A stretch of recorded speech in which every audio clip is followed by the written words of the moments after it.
Some people get very hurt by that. Do you understand the attachment? Because the idea was, no, I was going to stay here. I thought I was going to stay here. Versus I knew I was leaving. Completely different mentality in how you interact with that place and how you are in that place.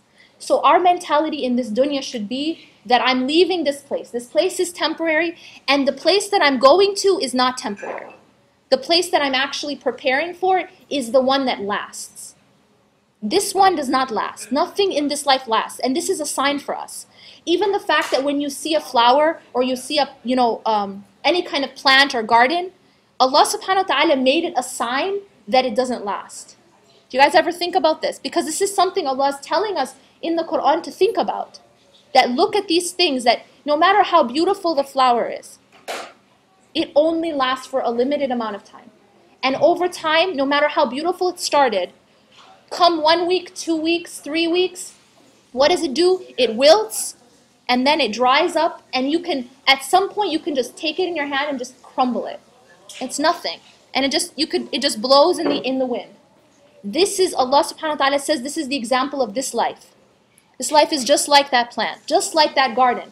That for a while it's very beautiful and you feel very happy about it, but then it withers away. And what's left, what does Allah subhanahu wa ta'ala say is left? Either Jannah or Jahannam. That's what's left.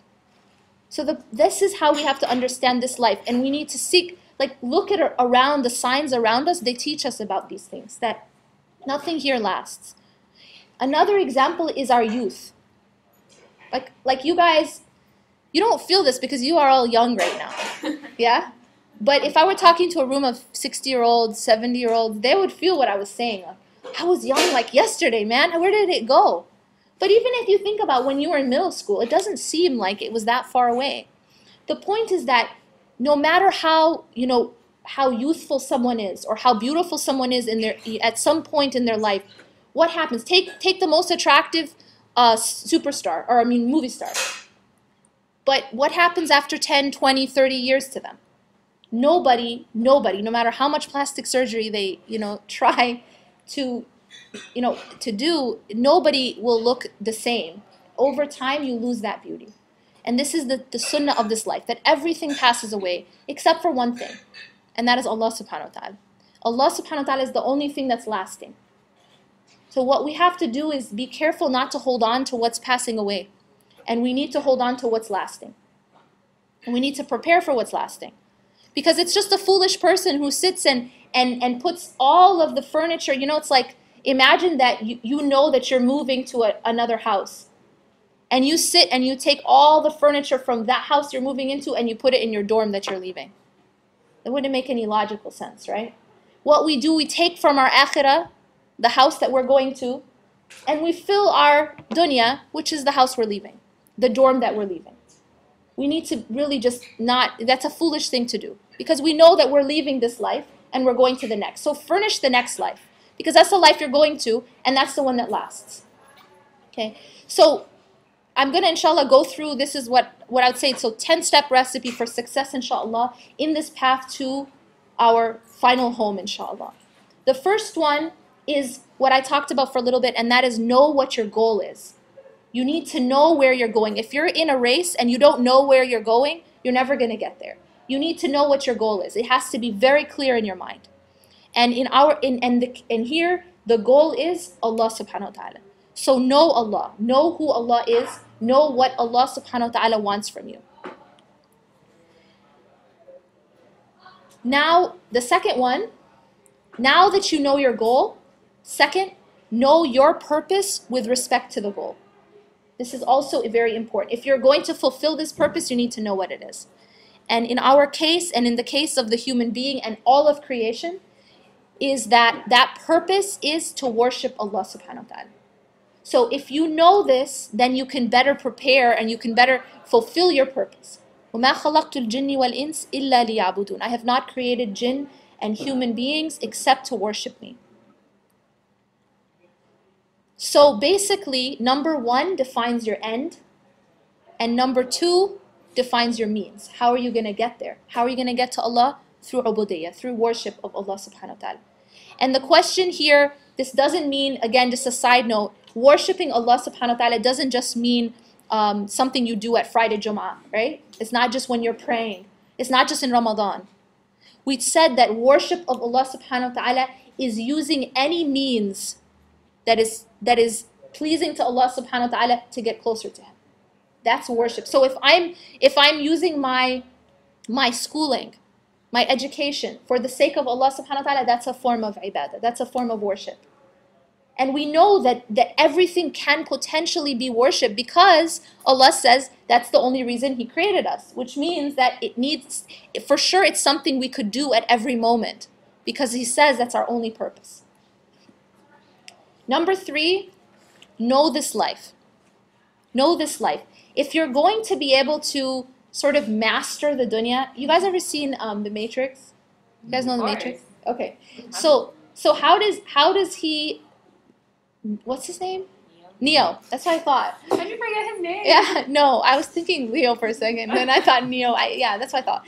Anyway, how does Neo break out of the Matrix?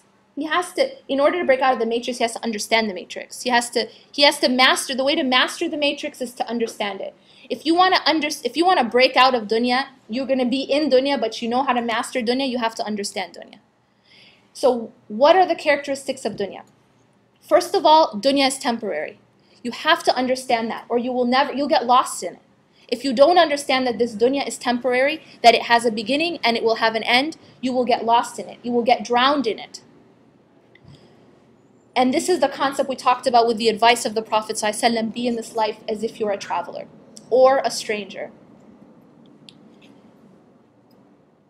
Second aspect of dunya, that this life is imperfect. This life, dunya, was never intended or designed to be perfect. The perfect life is in Jannah, inshallah. This life is imperfect by design and by its very nature. To expect this life to be perfect, again, you're gonna get sucked in. You're gonna get damaged by it. You're gonna get hurt by it. Because if you expect something to be perfect and it's not perfect, you're gonna be disappointed again and again and again. So knowing that this dunya is imperfect. The only life that is perfect in the sense of complete is the hereafter. And that means actually that the hereafter is perfectly good or perfectly bad, right? You know how whenever we're in this life, think about the absolute best time of your life, the best period in your life, or even the best moment in your life. Think about it for a second. Now, let me ask you this. During that time, was every single thing perfect? Or was there something, always something that isn't perfect, right? Okay, now think about the hardest time in your life. The worst, most difficult period in your life. Now let me ask you this. You might have felt at the moment that everything was horrible, right? But was it really? Or was there any possible good in your life at that time? Your mom was still healthy, your kids were, your relatives were still healthy, you were still healthy, right? There was something. Even during that time, while you felt like everything was really bad. So what's my point? My point is that in this life, inna ma'al usri yusra, that with hardship comes ease. So you always have a mix at every point in life. It's always a mix of both good and bad. You never have all good and you never have all bad. You guys feel me? So no matter how bad it gets, it's not all bad. No matter how good it gets, it's not all good. This is dunya. This is not hereafter. Hereafter is all good or all bad. There's no ease in Jahannam. There's no ease in Jahannam. A'udhu billah. We ask Allah subhanahu wa ta'ala for protection from that place because there's no ease. This life, we can always say, oh, you know, that thing was so hard, or that time in my life was like this or that. But there's still ease in this life, no matter how bad it gets. That's not the case for hellfire. That's not the case for Jahannam. Similarly, in Jannah, there is no hardship in Jannah. No matter how good it gets here, there's always something that's hard. There's something that's imperfect. That's not the case in Jannah. Allah subhanahu wa ta'ala describes Jannah, لا خوف عليهم ولا هم يحزنون. There is no khawf in Jannah, there's no fear in Jannah, and no sadness, no sorrow. If you think about the two emotions in this life which torture people most, what is it? It's fear and it's sadness. It's depression and it's anxiety. some form of it.